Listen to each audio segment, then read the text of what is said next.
দুনিয়ার মানুষ ওই নবীকে তো চিনলাম না, কত বড় দামি নবী ছিলেন। আজকে তুমি চিনেছো কারে? জিয়া, এরশাদ, মুজিব। জিয়ার বিরুদ্ধে কটূক্তি করলে বিএনপির লোকেরা হাতা গোছাবা শুরু করে দেয় আন্দোলন। মুজিবের বিরুদ্ধে কথা কইলে মুজিব সেনা আওয়ামী লীগের লোকেরা আন্দোলন শুরু করে দেয়। এরশাদ চাচার বিরুদ্ধে কথা কইলে জাতীয় পার্টির লোকেরা তার বিরুদ্ধে প্রতিবাদ করার জন্য আন্দোলনে ঝাঁপিয়ে পড়ে। কিন্তু আমার আপনার হাবিব মুহাম্মদ রাসূলুল্লাহর বিরুদ্ধে কোনো কুলাঙ্গার যদি কথা বলে, আজ পর্যন্ত আমরা দেখলাম না কোন দল, কোন সংগঠন নিজেদের সংগঠনের ব্যানারে নিজেদের নেতার কটূক্তির প্রতিবাদে তারা রাস্তায় আসতে পেরেছিল। কিন্তু আজ পর্যন্ত আমরা দেখি নাই গতানুগতিক এই রাজনীতির সাধারণ রাজনৈতিক কোন ব্যক্তিরা নিজেদের দলীয় ব্যানারে হুজুরে আকরামের কটূক্তির প্রতিবাদে আজ পর্যন্ত তারা ময়দানে এসে প্রতিবাদ জানিয়েছেন। আমার নজরে আজ পর্যন্ত পড়ে নাই। অথচ তারাই দেখবেন নির্বাচনের আগে এসে আপনাদের কাছে বলবে, ভাইরা আল্লাহ রসুলের নামে একটা ভোট দিয়েন। কত হয়? অথচ আজ পর্যন্ত তারা নিজেদের দলীয় ব্যানারে নবীর কটূক্তির প্রতিবাদে কটূক্তির প্রতিবাদ করতে পারেনি। শুধু তাই নয়, আজ পর্যন্ত 53 বছর চলে গেছে, আমরা আলেমরা প্রতিটা সরকারের কাছে আবেদন করেছি নবীর কটূক্তির বিরুদ্ধে একটা আইন করে দেন, নবীর ইজ্জতের ব্যাপারে একটা আইন করে দেন। আজ পর্যন্ত কোন সরকার নবীর ইজ্জতের হেফাজতের আইন করতে পারলো না। অথচ প্রত্যেকেই এসে কেউ তো মদের আইন বৈধ করেছে, কেউ পতিতালয় বৈধ করেছে, কেউ সুদের আইন বৈধ করেছে। আমার বাংলাদেশে যদি পতিতাদের ব্যাপারে আইন থাকতে পারে, আমার বাংলাদেশে যদি মদখোরদের ব্যাপারে আইন থাকতে পারে, নবীর ইজ্জতের হেফাজতের আইন আজ পর্যন্ত কোন সরকার করতে পারলো না। আমাদের বোঝা হয়ে গেছে সব শালারা বাটপার। আমার নবীর ইজ্জতের হেফাজতের পক্ষে আইন তারা করতে পারলো না। অথচ বাংলাদেশের সংবিধানে আইন আছে, প্রতিটা নাগরিকের জানমাল ইজ্জতের হেফাজতের আইন করা আছে। প্রত্যেকটা মানুষের সম্মান নিরাপত্তা দিতে হবে। এই সংবিধানের ধারার অর্থ কি? প্রত্যেকটা মানুষের সম্মানের হেফাজত করতে হবে। আমি রিজওয়ান রফিকির সম্মানের হেফাজত করা আপনার দায়িত্ব। বাংলাদেশের সাংবিধানিক আমার অধিকার। একজন রিক্সাওয়ালা, ঠেলাওয়ালা, দিনমজুর, কুলি, মুচি, মেথর সবার সম্মান হেফাজতের আইন বাংলাদেশে আছে। যদি তাই থাকে তাহলে আমরা আজকে সুস্পষ্টভাবে এটা দাবি করতে পারি, একজন মুচি মেথরের ব্যাপারে যদি আইন থাকতে পারে, বাংলাদেশের 18 কোটি মানুষের চাইতে নবীর ইজ্জতের দাম বেশি। পৃথিবীর 800 কোটি মানুষের চাইতে নবীর ইজ্জতের দাম বেশি। পুরো সৃষ্টি জগতের মধ্যে নবীর ইজ্জতের দাম বেশি। যদি সাধারণ মানুষের ব্যাপারে সম্মান হেফাজতের আইন থাকতে পারে, নবীর ইজ্জতের হেফাজতের আইন অবশ্যই থাকা দরকার। ওরা আইন করবেন আমরা বুঝে গেছি, 53 বছর করেনি, আর ভবিষ্যতে করবে আশা নাই, সম্ভাবনা নাই। আমি জানি ওরা আইন করবে না, তবে আমি একথা সুস্পষ্ট করে বলি, জানি এই বক্তব্য দেওয়ার পরে হয়তো আবার রাষ্ট্রদ্রোহী মামলা হতে পারে, হয়তো আবার কারারুদ্ধ হতে পারি, আবার বাচ্চা সন্তান সব ফেলে হয়তো কারাগারে ঢুকে থাকতে পারি। কিন্তু তবুও একথা আমাদের বুক চেতিয়ে, বুক ফুলিয়ে বলতে চাই, সুস্পষ্ট বক্তব্য হলো, যেই সংবিধানে নবীর ইজ্জতের হেফাজতের আইন থাকে না, ওই সংবিধান আমি মানি না। যেই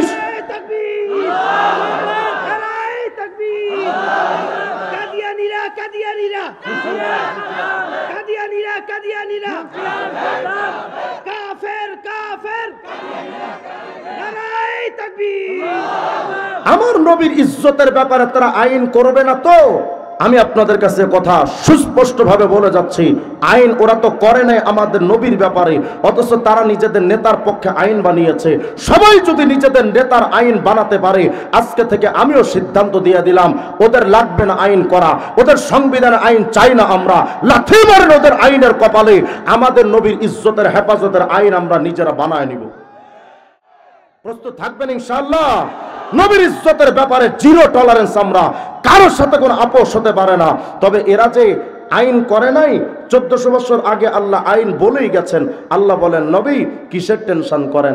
আরে এই সামান্য রাষ্ট্রপ্রধানরা আইন করবে না, টেনশন করেন না। নাস্তিক আসাদ নূর আর মুফাসসিল ইসলাম, ফ্রান্সের ম্যাক্রোর মতো হারামজাদা ফানি অভিনেতা আর তসলিমা নাসরিনের মতো স্বীকৃতিপ্রাপ্ত আন্তর্জাতিক বেশ্যারা যদি নবীর কটূক্তির ব্যাপার করতে থাকে, আর কেউ যদি আইন না করে, আল্লাহ বলেন, নবী টেনশন করেন না, আমি আল্লাহ না আপনাকে ভালোবাসি, কিসের টেনশন করেন?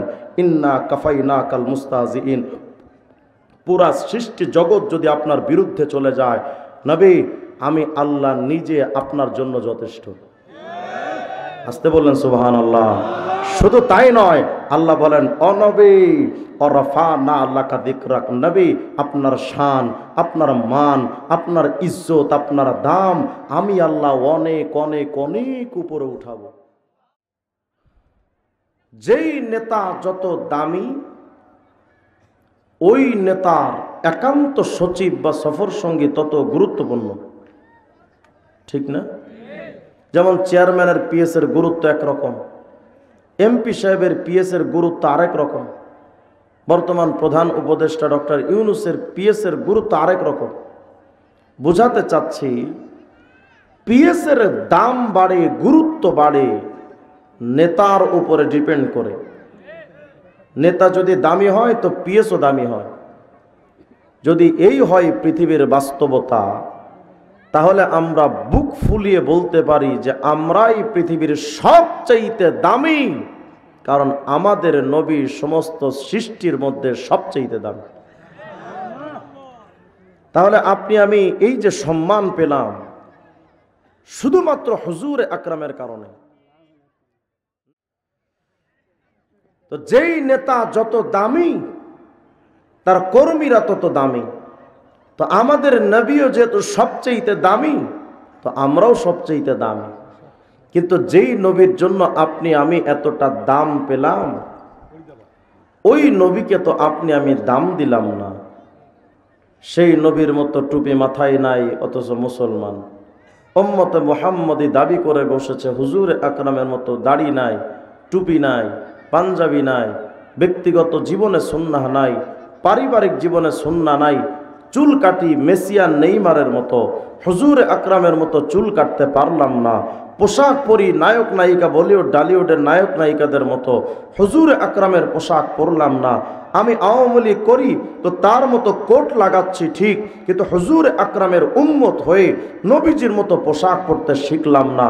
আমাদের খাবার স্টাইলটা হয় বিজাতীয়দের কালচারে টেবিল বিছিয়ে, হুজুর আকরামের সুন্নাহ মোতাবেক নিচে দস্তরখান বিছিয়ে খানা খাওয়ার মেজাজ আজও পর্যন্ত মুসলমানের তৈরি হলো না। আমাদের বিয়ে শাদী হচ্ছে হিন্দুয়ানি প্রথায়, হুজুর আকরামের তন্ত্র অনুযায়ী সুন্নাহ মোতাবেক আমাদের বিয়ে শাদী হলো না।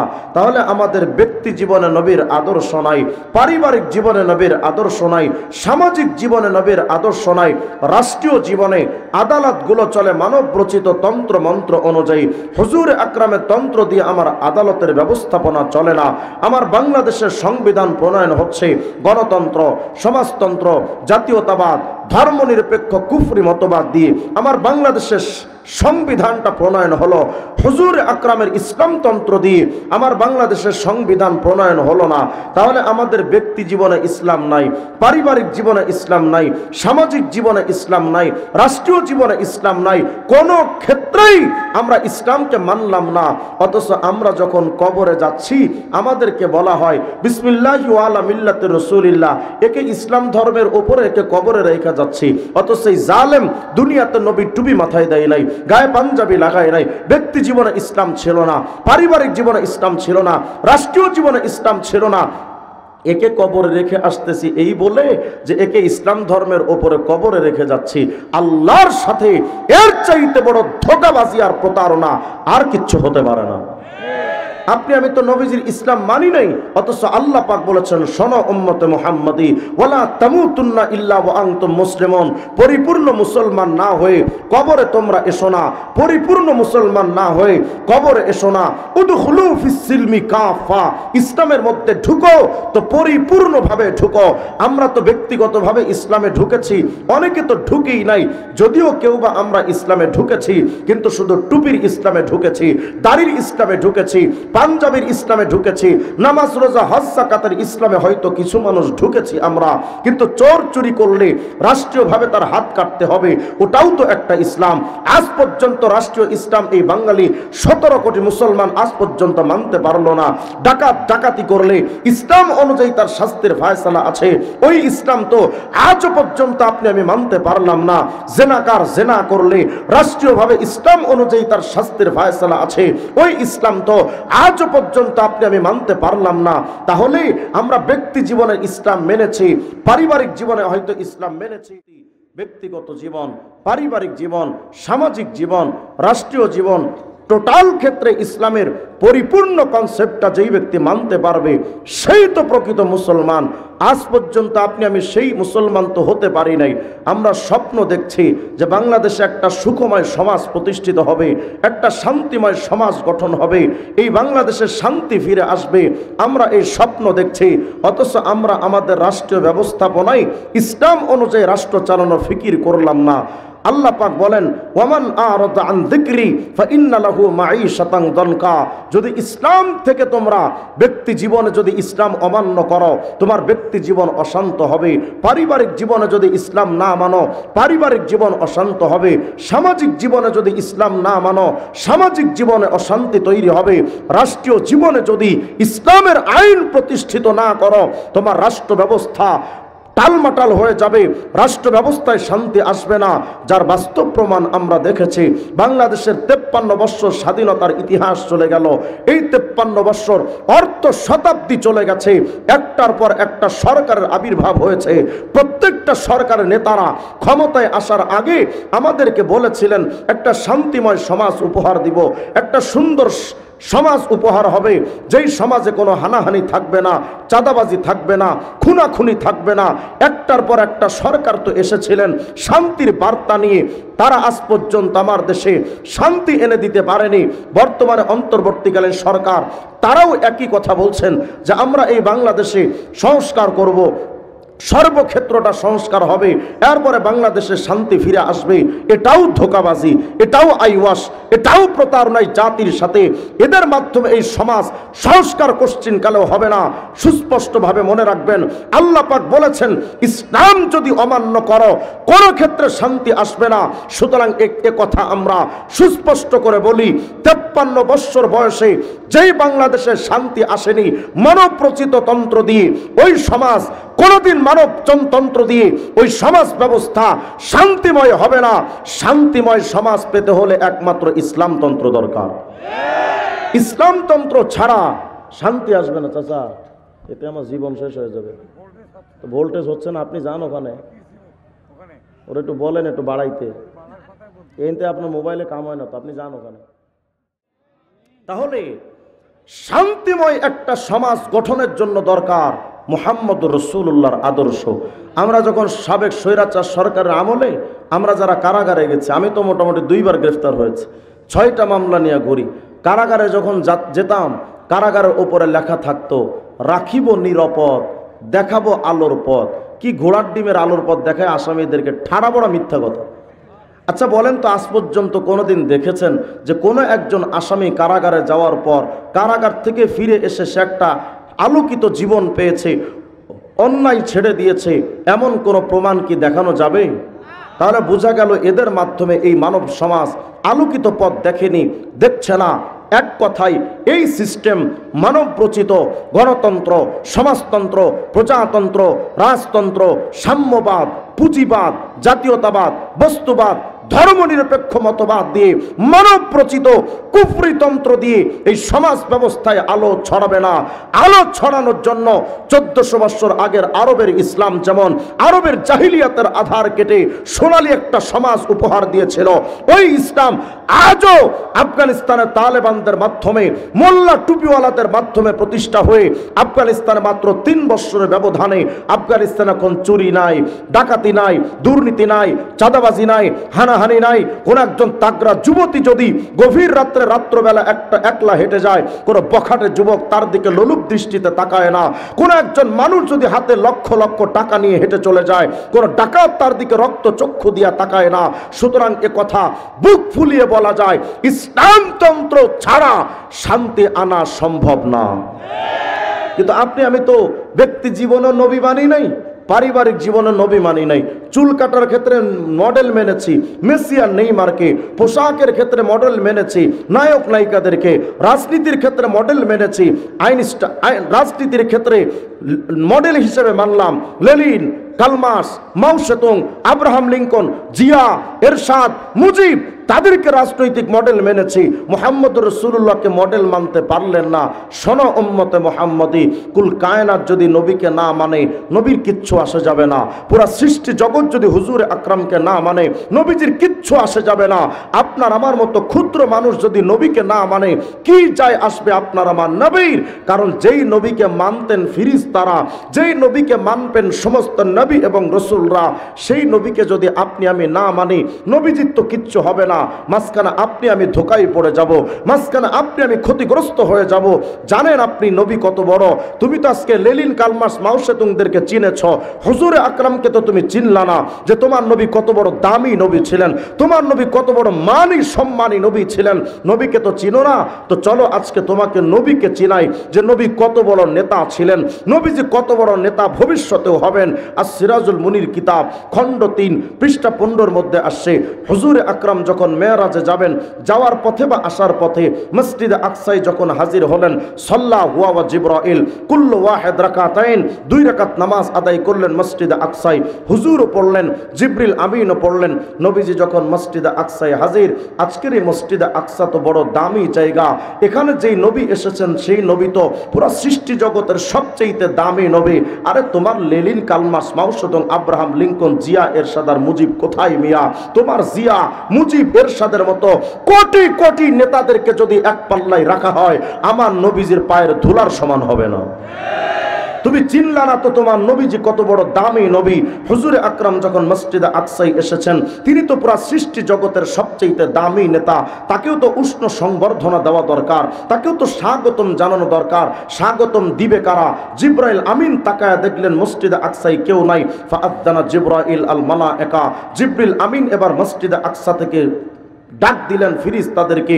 ওয়া নাযালাত মিনাস সামা, আসমান থেকে ফিরিস্তারা কাতারে কাতারে নেমে আসলো।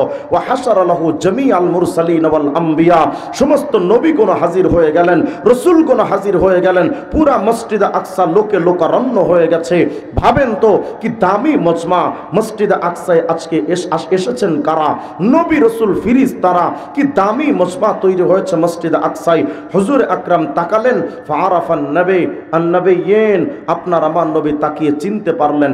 মিন বাইনি কায়েম ওয়া রাকা ওয়া সাজিদ, হুজুর আকরাম তাকালেন, তাকিয়ে চিনতে পারলেন ওই যে বাবা আদম সফিউল্লাহ, ওই যে বাবা ইব্রাহিম খলিলুল্লাহ, ওই যে হযরত মূসা কালিমুল্লাহ, ওই যে হযরত ঈসা রূহুল্লাহ, ওই যে হযরত ইসমাঈল জবিহুল্লাহ। সমস্ত নবীগণ মসজিদে আকসায় এসে ভরপুর হয়ে গেল। হুজুর আকরাম তাকিয়ে দেখলেন কেউ দাঁড়িয়ে নামাজ পড়ছেন, কেউ রুকুতে আছেন, কেউ সিজদায় আছেন। ইতিমধ্যে ফাআযানা মুআদ্দিন, মসজিদে আকসায় আজান হয়ে গেল। ওয়া উকিমাতিস সালাহ, ইকামত হয়ে গেল। ফাকামু সুফুফা, পুরা মসজিদে আকসার কাতারগুলো মুসল্লি মুক্তাদি হয়ে দাঁড়িয়ে গেছেন। কারা দাঁড়ালেন? সমস্ত নবী, রাসূল, ফেরেশতারা। ভাবেন তো কি অভূতপূর্ব দৃশ্য কায়েম হয়েছে মসজিদে আকসায়। আপনার আমার মতো সাধারণ মুসল্লি না, এই মসজিদে আকসার কাতারে কাতারে নবীরা, রাসূলরা, ফেরেশতারা দাঁড়িয়ে আছেন।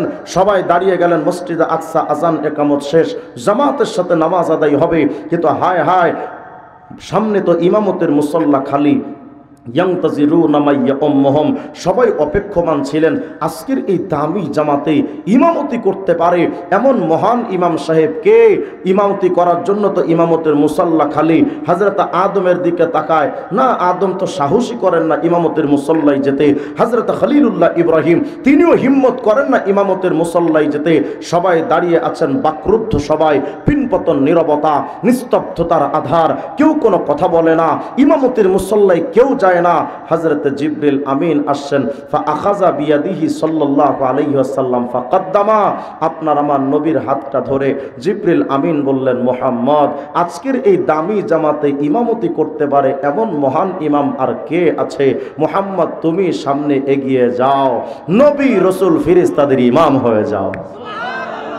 আপনার আমার নবীর সমস্ত ফিরিস্তাদের ইমাম, নবী এবং রসুলদের ইমাম।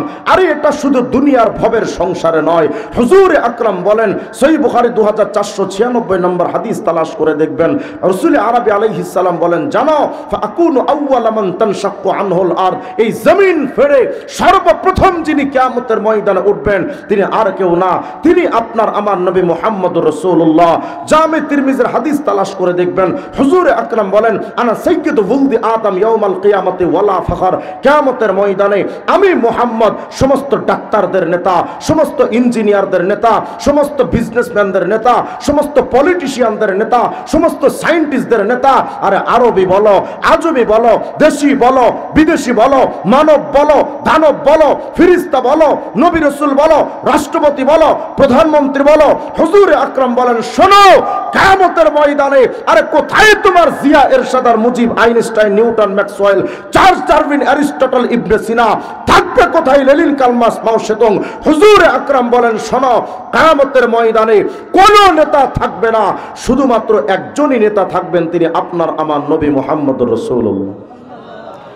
একমাত্র নবী মুহাম্মদুর রাসূলুল্লাহ আপনার আমার নেতা, আর কোন নেতা থাকবে না। দুনিয়ার মানুষ ওই নবীকে তো আপনি আমি চিনতে পারলাম না, তিনি কত বড় নবী ছিলেন, তিনি কত বড় নেতা ছিলেন, ওই হুজুরে আকরামকে তো চিনতে পারলেন না। তবে আমি আফসোসের সাথে বলি, কিয়ামতে যখন নবীজির দিকে আপনি আমি দৌড়াবো, হুজুরে আকরাম বলেন, শোনো বিয়াদিল ইয়াউল হামদি ইয়াউমাল কিয়ামতি ওয়ালা ফখর, কিয়ামতের ময়দানে আমি মুহাম্মদের হাতে একটা প্রশংসার ঝান্ডা থাকবে। মা মিন নাবিয়্যিন ইয়াউমা ইদিন আদম ফামান সাওয়া ইল্লা তাহতা লিওয়াই, আমি মুহাম্মদের প্রশংসার ঝান্ডা পতাকার নিচে আল্লাহ পাক সমস্ত নবী এবং রাসূলদেরকে দাঁড় করিয়ে দিবেন। কিয়ামতের ময়দানে আপনার আমার নবীর পতাকার নিচে নবীরা পর্যন্ত এসে যাবে, রাসূলগণ পর্যন্ত এসে যাবেন। এটা শুধু কিয়ামতের দৃশ্যটা এমনটা নয়, শুধু দুনিয়াতে কিয়ামতের আগে হযরত ঈসা ইবনে মারিয়াম নামক একজন জলিলুল কদর নবী তিনি আসবেন এই পৃথিবীতে। কিয়ামতের আগে তিনি এসে নবী হয়েও আমার নবীর মতো টুপি পরবেন, আমার নবীর স্টাইলে চুল কাটবেন, আমার নবীর স্টাইলে দাড়ি রাখবেন, আমার নবীর স্টাইলের পোশাক পরবেন। ব্যক্তিগত জীবন থেকে নিয়ে রাষ্ট্রীয় জীবন টোটাল ক্ষেত্রটা হুজুরে আকরামের মতোই তিনি চলবেন। আমি বুঝাতে চাচ্ছি, তোমার যেই নবীকে আগের যুগের নবীরা পর্যন্ত মানতে পারলো, যেই নবীকে হযরত ফিরিস্তারা পর্যন্ত যেই নবীকে মানতে পারলো, হাই উম্মতে মুহাম্মদী, সেই নবীর টুপি তোমার কাছে ভাল লাগলো না, ওই নবীর দাড়িটা তোমার কাছে পছন্দ হলো না, ওই নবীর পোশাক তোমার কাছে পছন্দ হলো না। বলো, যুবকরা বলে, হুজুর এই দাড়ি টুপি পাঞ্জাবি পরলে লজ্জা লাগে, কেমন জানি হুজুর আনিজি আনিজি লাগে। শোনো, আজকের যেই দাড়ি টুপি আর পাঞ্জাবি ছাড়া তুমি চলতে লজ্জা পাও, কিয়ামতের ময়দানে এই পোশাক এই সুন্নাত ছাড়া তুমি দাঁড়াইতে বড্ড ভয় পাইবা। শুধু লজ্জা নয়, কিয়ামতে ভয় পাইবা। রাসূল আরবিকে তো চিনলাম না আপনি আমি, আপনি চিনলেন কারে? মেসি আর নেইমার, কি দামি মানুষ, আরে বাপরে বাপ। চিনলেন কারে? জিয়ারে, এরশাদ রে, কাউয়া কাদের, মুমতাজ ভাবি, টাকলা মুরাদ, এগুলোর চেনা আমাদের বাংলাদেশের মানুষ। হুজুরে আকরামকে চিনলেন না। শোনো, আমি তোমাকে নবীকে চিনাচ্ছি, তোমার নবী কত বড় দামি নবী ছিলেন। সব নবীদেরকে তো আল্লাহ পাক নাম ধরে ধরে ডেকেছেন। পুরা কোরআন শরীফ আপনার কাছে দিয়ে দিলাম, আই ক্যান চ্যালেঞ্জ। পুরা কোরআন শরীফে একটা জায়গা আপনি আমাকে দেখাবেন যেই জায়গায় আল্লাহ পাক তার নবীকে ইয়া মুহাম্মদ নাম ধরে ডেকেছেন, একটা জায়গা দেখান। চিনলেন না তো নবী কত দামি, অথচ বড় বড় নবীদেরকে আল্লাহ নাম ধরে ধরে ডেকেছেন, কিন্তু শুধুমাত্র তোমার আমার নবীকে আল্লাহ নাম ধরে ডাকেননি। বড় বড় নবীদেরকে আল্লাহ যখন ডেকেছেন, হযরত আদমকে আল্লাহ এভাবে ডাকছেন, ইয়া আদম উসকুন আনতা ওয়া যাওজুকাল জান্নাহ, ইয়া নূহ ইহবিত বিসালামিন মিন্না বারাকাতিন আলাইক, ইয়া ইব্রাহিম ক্বাদ সাদ্দাকতার রুয়া, ইয়া ইয়াহইয়া খুযিল কিতাবা বিকুওয়া, ইয়া যাকারিয়া ইন্না নুবাশশিরুকা বিগুলামিন ইসমুহু ইয়াহইয়া, ইয়া দাউদ ইন্না জাআলনাকা খলিফাতান ফিল আরদি ফাহকুম বাইনান নাসি বিল হাক্কি ওয়া লা তাত্তাবি'ল হাওয়া ওয়া মা তিলকা বিয়ামিনিকা ইয়া মূসা, ইয়া ঈসা ইন্নী মুতাওয়াফফিকা ওয়া রাফিউকা ইলাইয়া। সব নবীদের আল্লাহ নাম ধরে ধরে ডেকেছেন, কিন্তু একটা মানুষকে আল্লাহ পাক নাম ধরে ডাকেননি, অথচ ডাকছেন আল্লাহ এভাবে নবীদেরকে, বড় বড় পয়গম্বরদেরকে। ইয়া আদম, ইয়া নূহ, ইয়া ইব্রাহিম, ইয়া ইয়াহইয়া, ইয়া জাকারিয়া, ইয়া দাউদ, ইয়া মূসা, ইয়া ঈসা, সব নবীদের আল্লাহ নাম ধরে ধরে ডাকলেন, কিন্তু আপনার আমার নবীকে আল্লাহ ইয়া মুহাম্মদ বলে একটা বারও ডাকলেন না। হ্যাঁ, যখন ডাকার দরকার হয়েছিল অত্যন্ত সম্মানের সাথে, আজমতের সাথে, হুরমতের সাথে, মুহাব্বতের সাথে, ভালোবাসার সাথে, নম্রতার সাথে, দরদের সাথে অত্যন্ত সফটলি আল্লাহ পাক কি আদর করে ডেকেছেন এভাবে, ইয়া আইয়ুহান নবী হাসবুকাল্লাহ, ইয়া আইয়ুহার রাসূল বাল্লিগ মা উনজিলা ইলাইকা মির রাব্বিক, ইয়া আইয়ুহাল মুযাম্মিল কুমিল লাইলা ইল্লা কালিলা, ইয়া আইয়ুহাল মুদ্দাথ্থির কুম ফাআনযির, ইয়াসিন ওয়াল কুরআনিল হাকীম। কতটা সম্মান আল্লাহ তার হাবিবকে দিলেন, ওই নবীকে আপনি আমি সম্মান দিতে জানলাম না। অথচ সম্মান তো দিলামই না, বরং ওই নবীর দাড়িটা কাইটা সেলুনে ফালায়া, মানুষের পায়ের তলায় জুতার নিচে ফালায়া, জুতা দিয়া পাড়ায়া তুমি নবীকে কতটা অপমান করার পরে তুমি শান্ত হবা যুবক, আমার তো বুঝে আসে না। তুমি নবীকে আর কতটা অপমান করবা এটা আমার তো বুঝে আসে না।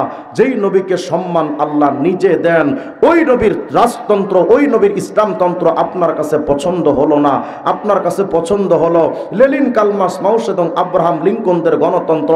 কত কুলাঙ্গার তো এখন এ কথাও দাবি করেছে। আমি জানি এই বক্তব্য দেওয়ার পর অনেকে ক্ষিপ্ত হয়ে যাবেন, জান না আপনি ক্ষিপ্ত হয়ে শেখ হাসিনাকে ডরাই নাই, আপনি কোত্থেকে আসবেন মিয়া?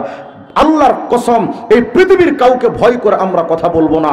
সুস্পষ্ট বক্তব্য হলো, যারা আজকের সমাজে এসে বলেন রাজনীতির সাথে কোরআনের সম্পর্ক নাই, আমরাও স্পষ্ট করে বলি তোদের সাথে মুসলমানের কোনো সম্পর্ক থাকতে পারে না। যেই রাজনীতির সাথে কোরআনের সম্পর্ক থাকে না, ওটা রাজনীতি নয়, ওটা ধান্দাবাজি আর পেটনীতি, আর কিচ্ছু না ওটা। আজকে যারা বলেন রাজনীতির সাথে কোরআনের সম্পর্ক নাই, বুঝিসটা কি? সূরা ফাতিহা যদি পড়তে বলা হয়, কোরআনের বুঝবেটা কি এরা? শুধু যদি বলেন সূরা ফাতিহাটা পড়, ও যেটা পড়বে বুঝার কায়দা নাই, ও কি বাঙালি না রোহিঙ্গা? এরাই আজকে দাবি করে যে রাজনীতির সাথে কোরআনের সম্পর্ক নাই। যদি কোরআনের সাথে রাষ্ট্রের রাজনীতির সম্পর্ক না থাকে, চোর চুরি করলে তার হাত কাটবে, এটা তোর বাপে কাটবে নাকি? জেনাকার জেনা করলে শাস্তি দিবে সরকার, এটা তোর বাপে তো করবে না। সুতরাং এ কথা মনে রেখো, যারা আজকে এ কথা বলো রাজনীতির সাথে কোরআনের সম্পর্ক নাই, এই বক্তব্য দেওয়ার সাথে সুস্পষ্ট ফতোয়া তাদের ঈমান নাই। যারা আজকে বলেন হ্যাঁ এদের বক্তব্যের মধ্যে, রাশেদ খান মেননদের বক্তব্যের মধ্যে বাস্তবে কোনো আলাদা কোনো তফাৎ দেখি না। স্বৈরাচার সরকারের আমলে রাশেদ খান মেনন নামক এক অবৈধ এমপি কুলাঙ্গার দাবি করেছিল মোল্লাতন্ত্র, ইসলামতন্ত্র, আরে এটা তো বিদেশি কালচার, ওটা বাংলাদেশে চলতে পারে না। বোরখা, হিজাব, নিকাব এগুলো তো আরবের কালচার, ওটা এই বাংলাদেশে চলতে পারে না। কেন? তারা দাবি করেছিল বাংলাদেশ তো একটা স্বাধীন ভূখণ্ড। হুজুরি স্বাধীন ভূখণ্ডে বিদেশি আরবের কালচার কিভাবে চলতে পারে? সেই সময় প্রতিবাদ করেছে। আজও স্পষ্ট করে বলি, যদি স্বাধীন ভূখণ্ডে আরবের কালচার যদি চলতে না পারে, তাহলে স্বাধীন ভূখণ্ডে অখণ্ড ভারতে বিশ্বাসী রবীন্দ্রনাথের গানকে যখন জাতীয় সঙ্গীত বানানো হয়েছিল, রাশেদ খান মেননদেরকে জুতা দিয়ে পিটানো দরকার ছিল। হ্যাঁ, তারা এ কথা বলতে চেয়েছিল বোরকা, হিজাব আর নেকাব আর মোল্লাতন্ত্র, হুজুর এটা আরবের তন্ত্র, ওটা কি বাংলাদেশে চলতে পারে? তার মানে ওরা বুঝাতে চায় মুহাম্মদ তো আসছে আরবে, মুহাম্মদের কালচার তো আরবে সীমাবদ্ধ থাকবে, মুহাম্মদের কালচার বাংলাদেশে আসবে কেন? শুনে রাখো জাহেল, আল্লাহর হাবিবের তন্ত্র শুধু আরবের জন্য আসেনি। হুজুর আকরামকে আল্লাহ পাক নিজে বলেছেন নবী, সব নবীদেরকে আল্লাহ আমি পাঠিয়েছি দুনিয়াতে, সব নবীদেরকে পাঠিয়েছি নিজের গোত্র, নিজের জাতি, নিজের এলাকার মানুষের জন্য। যেমন আল্লাহ বলছেন লাকাদ আরসালনা নূহান ইলা কওমি, আমি নূহকে পাঠিয়েছি তার গোত্রের জন্য। অতিলকা হুজ্জাতুনা আতাইনাহা ইব্রাহিম, ইব্রাহিমকে হুজ্জত দলিল দিয়ে পাঠিয়েছি আলা কওমিহি, নিজের জাতির জন্য। ওয়া ইলা আদিন আখাহুম হুদা, হুদকে পাঠিয়েছি আদ জাতির জন্য। ওয়া আতাইনা মূসাল কিতাবা ওয়া জাআলনাহু হুদাল লিবানি ইসরাঈল, মূসাকে পাঠিয়েছি বনি ইসরাঈলদের জন্য।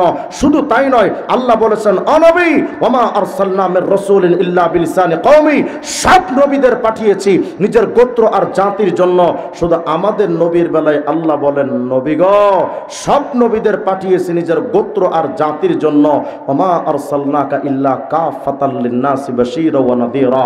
নবী, শুধুমাত্র আমি আল্লাহ আপনাকে পাঠিয়েছি পূর্ব থেকে পশ্চিম, উত্তর থেকে দক্ষিণ, পৃথিবীর প্রত্যেকটা মেরুর, প্রত্যেকটা রন্ধ্র রন্ধ্র, ইঞ্চি ইঞ্চি মাটির প্রতিটা মানুষের জন্য আমি আল্লাহ আপনাকে পাঠিয়েছি। তাহলে আমার নবী আগমন শুধু আরবের জন্য নয়। যারা আজকে বলেন ইসলাম আরবে সীমাবদ্ধ থাকবে, শুনে রাখো নবীজির সুস্পষ্ট ভবিষ্যৎবাণী, লা ইয়াবকা আলা যহরিল আরদি বাইতু মাদারিন ওয়ালা ওয়াবার ইল্লা আদখালাহুল্লাহু কালিমাতাল ইসলাম। ইনশাআল্লাহ সেই দিন আর বেশি দূরে নয়, যেই দিন ইসলাম আরব থেকে বের হয়ে গিয়ে সেই ইসলামের ধাক্কা বাংলাদেশে যেমন লেগেছে। আল্লাহ বলেন, নবী, শুধু আমি আল্লাহ আপনাকে দুনিয়ার জন্য পাঠাইনি। যারা বলতে চান মুহাম্মদ তো আসছে আরবের জন্য, শুনে রাখো মুহাম্মদের আগমন শুধু আরবের বনি কুরাইশের জন্য, বনি উমাইয়া, বনি হাশিম, বনি আব্দুল মুত্তালিব, শুধু একটা এরিয়ার জন্য হাবিবে কিবরিয়ার আগমন হয় নাই। আমার নবী যেমন আরবের জন্য এসেছেন, আমার নবী তেমন ভারতের জন্য এসেছেন। আমার নবী যেমন মক্কা মুকাররমা, মদিনাতুল মুনাওয়ারার জন্য এসেছেন, আমার নবী তেমন ঠিকভাবে আমেরিকার জন্য এসেছেন। আমার নবীর তন্ত্র শুধু এক এরিয়ায় সীমাবদ্ধ থাকবে না। চিনলা না তো নবীকে, তুমি চিনলা মেসি, নেইমার, মাউসেদং, আব্রাহাম লিঙ্কন আর জিয়া এরশাদ মুজিবকে, চিনো না। তোমার নবী শুধু দুনিয়ার জন্য নবী আসেননি। আল্লাহ বলছেন, নবী গো, ওমা আরসালনাকা ইল্লা কাফাতাল লিন্নাসি বাশীরা ওয়া নাযীরা ওমা আরসালনাকা ইল্লা রাহমাতাল লিল আলামিন। নবী, আমি আল্লাহ শুধু আপনাকে দুনিয়ার জন্য পাঠাইনি। আল্লাহ বারবার তার হাবিবকে বোঝাতে চেয়েছেন, নবী, আমি আল্লাহ যেখানে আপনি নবী সেখানে, আমি আল্লাহ যেখানে আপনি নবী সেখানে। আল্লাহ বলছেন কোরআনে কারিমে, নবী জানেন আলহামদুলিল্লাহি রাব্বিল আলামিন, সকল জগতের রব আমি আল্লাহ। সকল জগৎ মানে আমরা মনে করি জগৎ মনে হয় শুধু পৃথিবী, এর বাহিরে আর কোনো জগৎ নাই। ভুল তথ্য। এর বাহিরে বর্তমান নাসার সায়েন্টিস্ট, বিজ্ঞানীরা বহুত তথ্য দিয়েছেন, তারা বুঝিয়েছেন এই পৃথিবী তো শুধু ছোট্ট একটা গ্রহ মাত্র, এর বাহিরে আরো 7-8টা গ্রহ আছে, উপগ্রহ আছে, ধূমকেতু আছে, চাঁদ সূর্য তারকারাজি, কত কিছু আছে। জানেন এর বাহিরে কত বড় বড় জগৎ আছে পৃথিবীর বাহিরে? বিজ্ঞান বলে এই পৃথিবীটা যত বড়, পুরা পৃথিবীর চাইতে এই সূর্যটা 13 লক্ষ গুণ বড়। কি ভাবতেছেন? মোটামুটি দেওয়ানবাগি পীরের পেটের মতোই তো নাকি? আওয়াজ দিয়ে বলেন আল্লাহু আকবার। পৃথিবীর চাইতে সূর্য 13 লক্ষ গুণ বড়। ওই সূর্যের চাইতে ইউআই স্কুটি তারকা আরো 500 কোটি গুণ বড়। জানেন এই পৃথিবীর বাহিরে কত জগৎ আছে? এগুলো আমাদের মোল্লাদের কথা না, সায়েন্সের ছাত্ররা এগুলো ভালো জানে। আমরা যে গ্যালাক্সিতে বাস করি তার নাম মিল্কি ওয়ে গ্যালাক্সি, ছায়াপথ। জানেন এক মিল্কি ওয়ে গ্যালাক্সির পেটের মধ্যে কত জগৎ আছে? বিজ্ঞান বলছে যে মিল্কি ওয়ে গ্যালাক্সির পেটের মধ্যে পৃথিবীর চাইতে 13 লক্ষ গুণ বড় যে সূর্য, এই সূর্যের মতো বড় বড় জগৎ মিল্কি ওয়ে গ্যালাক্সির মধ্যে কমপক্ষে 17,000 কোটি জগৎ বাস করে। শুধু তাই নয়, ওই সূর্যের চাইতে 500 কোটি গুণ বড় যেই তারকা, এমন বড় ছোট মাঝারি তারকা মিল্কি ওয়ে গ্যালাক্সির মধ্যে কমপক্ষে 40 থেকে 50,000 কোটি তারকা বাস করে। কিন্তু শুধু একটা গ্যালাক্সিতে এত মিলিয়ন বিলিয়ন ট্রিলিয়ন কোটি জগৎ আছে।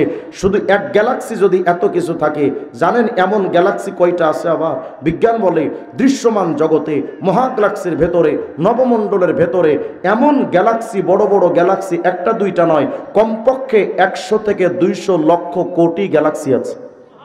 তাহলে প্রথম আসমানের নিচে কত হাজার মিলিয়ন বিলিয়ন ট্রিলিয়ন কোটি জগৎ আছে, হিসাব দেওয়া সম্ভব না। এর উপরে 7 তবক জমিন আসমান, আরশ কুরসি, লৌহ কলম, জান্নাত জাহান্নাম। আল্লাহ বলেন, নবী গো, আলহামদুলিল্লাহি রাব্বিল আলামিন, যত জগৎ আছে না সকল জগতের রব কিন্তু আমি আল্লাহ। ও নবী, আমি আল্লাহ যেমন সকল জগতের রব, তো আল্লাহ তো বোঝাতে চাচ্ছেন নবী আমি আল্লাহ যেখানে আপনি নবী সেখানে, সকল জগতের রব যেহেতু আমি আল্লাহ। ওমা আরসালনাকা ইল্লা রাহমাতাল লিল আলামিন। নবী, যেই যেই জগতের রব আমি আল্লাহ, ওই ওই জগতের রহমত আপনি মুহাম্মদ রাসূলুল্লাহ। চিনলেন না তো নবীকে, ওই নবীকে তো সামান্যটুকু মহব্বত করতে পারলেন না, কি যায় আসবে বলেন আমাকে? কুল কায়নাত যদি নবীকে মহব্বত না করে, নবীজির কিচ্ছু আসে যাবে না। জানেন আপনার আমার নবীকে আল্লাহ নিজে কতটা মহব্বত করতেন, আল্লাহ পাক নিজে তার নবীকে কতটা মহব্বত করেন। জামে তিরমিজির হাদিস, নবীর আপন চাচাতো ভাই রঈসুল মুফাসসিরিন হযরত আব্দুল্লাহ ইবনে আব্বাস রাদিয়াল্লাহু আনহু থেকে হাদিস বর্ণিত। তিনি বলেন, একদিন সাহাবায়ে কেরাম এভাবে বসে আছেন, জালাসা নাসু মিন আসহাবি রাসূলিল্লাহ সাল্লাল্লাহু আলাইহি ওয়াসাল্লাম ইয়ান্তাজিরুনা, নবীজির অপেক্ষায় যে কখন নবীজি আসবেন, কিন্তু হুজুরের আসতে দেরি হচ্ছে।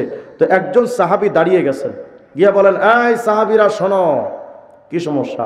বলে, ইন্নাল্লাহা ইত্তাখাযা মিন খালকিহি খলিলা ইত্তাখাযাল্লাহু মিন ইব্রাহিম খলিলা। জানো সাহাবীরা, সকল সৃষ্টি জগতের মধ্যে আল্লাহ পাক একজনকে বানিয়েছেন খলিলুল্লাহ, তিনি আর কেউ না, হযরত ইব্রাহিম। তো কল্পনা করো তো, পুরা সৃষ্টি জগতের মধ্যে ওয়ান পিস খলিলুল্লাহ ইব্রাহিম, কত দামি নবী। আরেকজন কহ, তা তো ঠিক, কিন্তু আদমও তো কম না। কেন? কাফা আদম ইস্তাফাহুল্লাহ, আদমকে তো আল্লাহ নিজে নির্বাচিত করেছেন, তা আদম তো সফিউল্লাহ। আরেকজন কহ, তাও তো ঠিক, কিন্তু মুসাও তো কম না। কেন? ফা মুসা কাল্লামাহু তাকলিমা, মুসা তো কালিমুল্লাহ, আল্লাহ নিজে তার সাথে কথা বলতেন।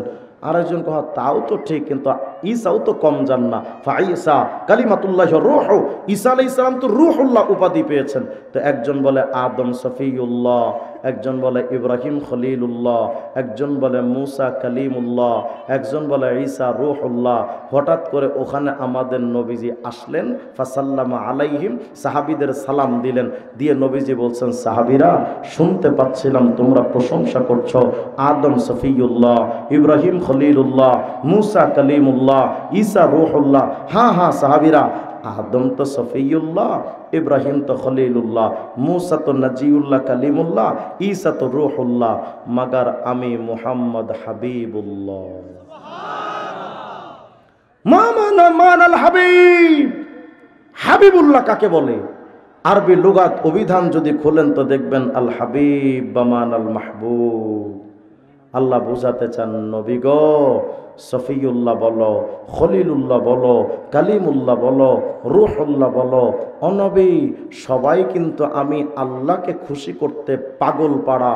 যেন আল্লাহ বুঝাচ্ছেন, নবী গো, সফিউল্লাহ আদম টানা 200 বছর কেঁদেছেন, টার্গেট ছিল একটা, আল্লাহকে খুশি করা।